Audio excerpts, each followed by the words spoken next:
உலகெங்கிலும் இருக்கும் பிளே தமிழ் நேயர்கள் அனைவருக்கும் வணக்கம். நான் உங்கள் ராம்ஜி. சுக்கிர பயிற்சி நடக்கப் போகிறது. வருகின்ற ஜனவரி 29 தொடங்கி ஒரு மாத காலம் சுக்கிர பகவான் கும்பத்திலிருந்து மீனத்தில் உச்சம் பெறுகிறார். என்னைக்குமே இந்த சுக்கிர பகவான் உச்சம்ங்கிறத நம்ம ரொம்ப சந்தோஷமான ஒரு விஷயமா எடுத்துக்கணும்.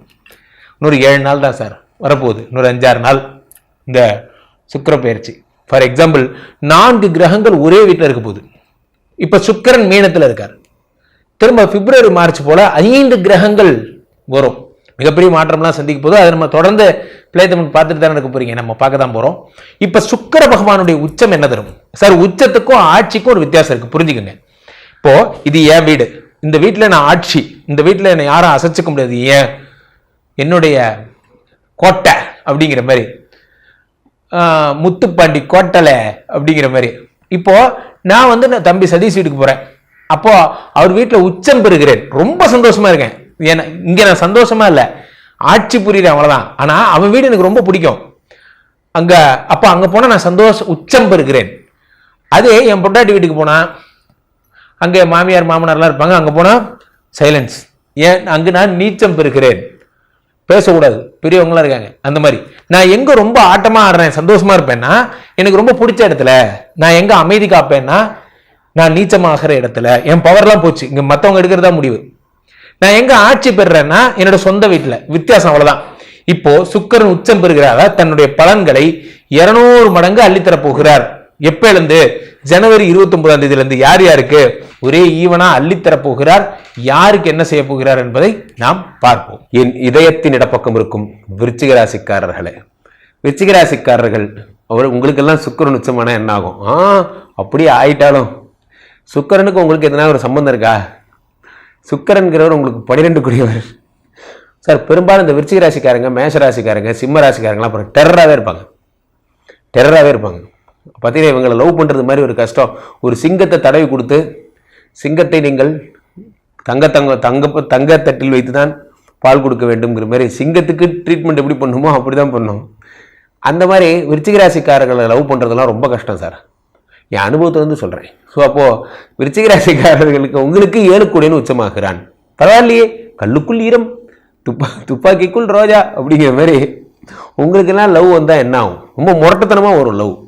7 கூடியவன் சுக்கிரன், அவன் உச்சமடையும் பொழுது என்ன ஆகும்னா, அச்சாம்பார் அப்பாயிண்ட் ஃபாரின் போறீங்க, ஃபாரின் போறீங்க, தட்டுறோம், தூக்குறோம், ஜெயிக்கிறீங்க. விருச்சிக ராசிக்காரர்களுக்கு இந்த மாதம் நான் லண்டன் போனோம், கனடா போனோம், மிசிசிபி மிசோரிலாம் போனோம். இது ஏதோ வாயில வராத பேர். இப்பெல்லாம் எல்லா ஊருக்கும் எல்லாரும் தான் போறோமே.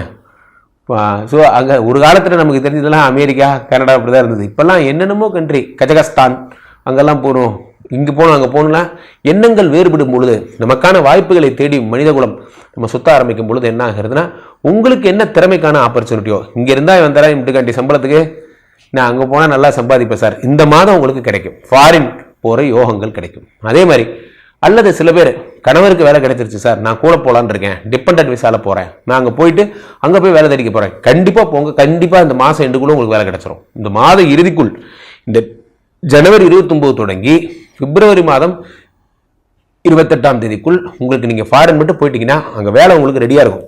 அப்படி நடந்த சம்பவங்கள்லாம் என் வாழ்க்கையை 100 பார்த்துருக்கேன். நான் போனது ஒரு விஷயம், ஆனால் அங்கே நான் சந்திச்சது வேற விஷயம் அப்படிங்கிற மாதிரி தான்.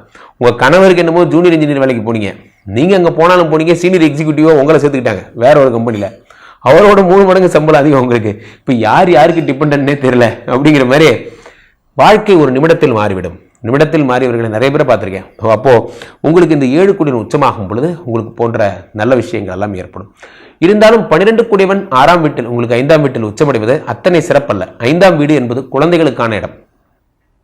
குழந்தைங்க மேலே அட்டென்ஷன் செலுத்த முடியாமல் இருக்கிறது, குழந்தைகள் மேலே நம்ம அக்கறை எடுத்துக்காமல் இருக்கிறது போன்ற விஷயங்கள்லாம் இந்த மாதம் அதிகம். டிஸ்ட்ராக்ட் ஆவீங்க. அப்பா எனக்கு இருக்கிற வேலையில் எனக்கு இது வேலை அப்படிங்கிற மாதிரி ஒரு பாரம் மாதிரி தெரிய ஆரம்பிக்கும். உங்கள் கண்களுக்கு குழந்தைகளை இப்போ ஏன்னா பார்த்தீங்கன்னா கொடுக்குற ஸ்டடீஸ்லாம் பார்த்தீங்கன்னா இப்போல்லாம் சிபிஎஸ்சி.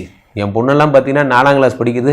நான் 8ஆம் கிளாஸ்லேயே எனக்கு தெரியாத சம்பளம்லாம் இப்போ 4ஆம் கிளாஸில் எங்கிட்டே கேட்குது, டேடி 4+4 வெக்டார் ஈக்குவல் டு வெக்டார்னா எனக்கு நிலநடுக்கம் ஹெக்டார் பக்கம் வந்துட்டேன். நம்ம ஒரேடியாக மீடியா பக்கம் இந்த பக்கம் வந்துட்டோம். இன்னும் இந்த சின்ன குழந்தைகள் மாதிரி இறங்கி அவங்களுக்கு சொல்லித்தரதுக்கு அந்த டைமிங் மிஸ் ஆகும். அவருடைய பாஷைகள் நீங்கள் புரிந்து கொள்ள முடியாது. அவர்கள் தேவை என்னமோ சின்ன தேவைதான். அவர்கள் ஒரு தாகத்திற்கு தண்ணீர் கேட்கிறார்கள். நீங்கள் ஒரு சமுத்திரத்தை திருப்பி விட்டு தண்ணீர் தாகம் அடங்கியதான்னு கேட்குறீங்க. அவங்களுக்கு இவ்வளோ பெரிய சமுத்திரம் வேண்டாம், ஒரு டம்ளர் தண்ணி போதும். அதை நீங்கள் புரிஞ்சுக்கோங்க. குழந்தைகளுக்குரிய தேவைகளை நீங்கள் இந்த மாதம் மிக அக்கறையாக புரிந்து கொள்ள வேண்டும். அதுக்கு தேவைன்னா கொஞ்ச நேரம் அது கூட உட்காந்து அது வரைகிற டிராயிங்க்கு ரோஸ் கலர் அடித்தா நீங்கள் மஞ்சள் கலர் அடிச்சிங்கன்னா அது she will be happy. But ஆனால் நம்ம ரொம்ப பிஸி. ஏதாவது இமேஜ் அனுப்பிவிடுவேன், கம்ப்யூட்டர் கிராஃபிக்ஸ் ஹலோ அது எடிட்டிங் பண்ணி அனுப்பிவிட்றா. நீங்கள் உங்கள் பிரஸ்தாபத்தெல்லாம் குழந்தைகிட்ட காட்டாதீங்க. குழந்தைகளை குழந்தைகளாக இருக்க விடுங்கள். நிறைய பேர் என்ன பண்ணுறோன்னா நமக்கு பவர் இருக்குங்கிறதுனால குழந்தையாகவே இருக்க விடுறதில்ல. அது நம்ம இந்த வயசுலேயே இப்போ இவ்வளோ தெரியுதே, அப்போ நம்ம வயசில் அது எப்படி ஆகிரும்னு கொஞ்சம் யோசிச்சு பாருங்க. ஸோ அப்போது குழந்தைகளுடைய இயல்புத்தன்மையை, படிக்கிற வாசிக்கும் தன்மையை, குழந்தைங்க ஸ்கூல்ஸில் கம்ப்ளைண்ட் பண்ணுவாங்க, இன்டிசிப்ளினாக இருக்குது, முறையில் நல்லா இல்லை, இந்த மாதிரி ஏதாவது ஒன்று சொல்லுவாங்க. அப்படி ஏதாவது ஆச்சு அப்படின்னா அதை உடனடியாக தயவுசெய்து நீங்கள் யூனிட் ஃபோக்கஸ் பண்ணி அதனுடைய பழக்கங்கள்லேருந்து சரி பண்ணுறது வழிகள். சில குழந்தைங்க பொய் பேச ஆரம்பிப்பாங்க. நம்ம நினைப்போம் சாதாரண சின்ன விஷயம் தானே, சின்ன விஷயந்தான் நாளைக்கு பெரிய விஷயம். காரணம் என்னவென்றால் உங்களுக்கு ஒரு சின்ன பொய்கள் தான் ஒரு பெரிய பொய் சொல்வதற்கான தைரியத்தை உண்டாக்குகிறது. நல்லா புரிஞ்சுக்கணும். சின்ன வெற்றிகள் தான் மிகப்பெரிய வெற்றிக்கான அஸ்திவாரம். மாதிரி சின்ன பொய்கள் தான் பெரிய பொய்கள் சொல்வதற்கான பலம். இதையும் நீங்கள் புரிஞ்சுக்கணும். சின்ன பொய்யை கூட சொல்லக்கூடாது. வாழ்க்கையில் பொய்யே சொல்லாமல் இருக்கணுங்கிறத சொல்லித்தரணும். ஸோ இப்போது குழந்தைகள் ஏழுக்குடையன்னு உச்சம். சரி அது விடுங்க சார், அந்த குழந்தை கதை விடுங்க சார். இப்போ லவ் மேட்ருக்கு வாங்க சார்.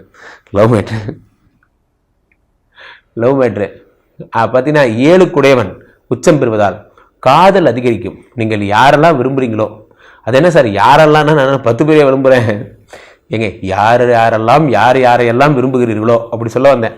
அவர்களுக்கெல்லாம் சுக்கிர பகவானுடைய அருளாசியோடு காதல் திருமணம் நிச்சயமாக சம்மதிக்கும். சில பேர் வீட்டிலாம் பார்த்தீங்கன்னா எல்லாமே ஓகே, ஆனால் பையன் ஒழுங்காக ப்ராப்பரான ஜாப் இல்லை, ஏதோ ஒரு காரணத்தால் அவங்களுக்கு திருமணம் தடைபட்டிருக்கும்.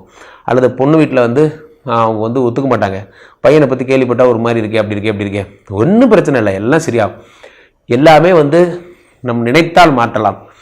நீங்கள் லவ் பண்ணுற பொண்ணுக்காக நீங்கள் சிகரெட் பிடிக்கிறத வெட்ட மாட்டீங்களா? விட்டுருங்க முடியும். ஸோ அப்போ இந்த 7 உச்சமாகும் பொழுது காதலுக்காக சாக்ரிஃபைசிங் பண்ணிக்கிறது, காதலுக்காக நம்ம சில பேர் நிறைய லூசு பையங்க சுற்றிட்டு இருக்கான். தன்மானத்தின் தலையை விட்டு ஒன்றும் கிழிக்க வேணாம். பொண்ணு அவங்க சொல்கிறது கேளு, நல்லா இருப்பேன். நெஞ்சே மறந்து வீடு அவங்க மொத்தம் நீ மாற்றிக்க மாட்டேன், லூஸ் பிள்ளை தான் சுற்றிட்டு இருப்பல. ஸோ அப்போது மாமனார் ஏதோ நல்லதுக்கு சொல்கிறாரு, கேளாடா. அப்போது 7 உச்சம் வரும் பொழுது மாமனாருக்கும் அப்பாவுக்கும் பெரிய வித்தியாசம் இல்லை. அதை தயவுசெய்து புரிஞ்சுங்க. நம்ம அப்பா எப்படி நமக்கு அப்பாவோ அந்த மாதிரி மாமனார் அந்த நம்ம லவ் பண்ணுற பொண்ணுக்கு அப்பா. 2 பேரோட வேவ்லென்த்தும் ஒரே மாதிரி தான் இருக்கும். பெரிய மனுஷங்க தான் 2 பேரும். இவரை என்னமோ பெரிய புத்திசாலி மாதிரியும் அவருக்கு என்னமோ ஒன்றும் தெரியாத மாதிரியும் நீங்கள் தயவுசெய்து ஹேண்டில் பண்ணாதீங்க. 7 உச்சம் பெறும் பொழுது என்ன ஆகிறது என்றால் காதலுக்கான பிரயத்தனங்கள். நான் லவ் மேரேஜ் பண்ணணும், அதை ஓகே பண்ணால் என்ன செய்யணும்? நான் எல்லா இன்டர்வியூலும் சொல்லுவேன், லவ்வர்ஸ் ஓகே ஆகிறதுக்கு 3 கண்டிஷன்ஸ் இருக்குது. ஒன்று, லவ் பண்ணுற பொண்ணு உங்களை ஒரு ஆளுன்னு ஒத்துக்கணும். 2வது விஷயம், நீங்கள் லவ் பண்ணுறதை அவங்க அப்பா அம்மா ஒத்துக்கணும். 3வது விஷயம், இந்த சமுதாயம் உங்களை பாராட்டணும், ஊர் மெச்ச வாழ்ந்து காட்டணும். இந்த 3 இருந்தால் நீங்கள் காதல் திருமணம் செய்யலாம். ஆக இந்த மாதம் உங்களுக்கு காதல் திருமணம் நடக்கப் போகிறது. விருச்சிக ராசிக்காரர்கள் மாங்கல்ய தாரணம் செய்து கொள்ள போகிறீர்கள். கழுத்து நிறைய தழைய தாடியோட நீங்கள் சந்தோஷமாக இருக்க போகிறீங்க. விஷயம் ஒண்டர்ஃபுல். Happy married life. கீழே போய்ட்டு இருக்க இந்த 2 நம்பரை கூப்பிடுங்க. உங்களுடைய சொந்த ஜாதகத்தை நீங்கள் பார்த்து கொள்ளலாம். உலக புகழ் வாய்ந்த நமது ஸ்ரீமடத்திலே தினசரி விஷ்ணு மாயாவிற்கான யாகங்களும் பூசைகளும் இந்த தமிழ்நாட்டில் சாத்தன் டெம்பிள் இங்கே மட்டும்தான் இருக்குது. ராசிகளுக்கு ஏற்றபடி இந்த சனிப்பயிற்சி வருது. உங்கள் ராசிக்கு என்ன பூஜையோ அந்த மாதிரி கூட ரொம்ப குறைந்த பண இதில் பண்ணித்தரோம். மீண்டும் ஒரு நல்ல பதிவில் சந்திப்போம். நன்றி, வணக்கம்.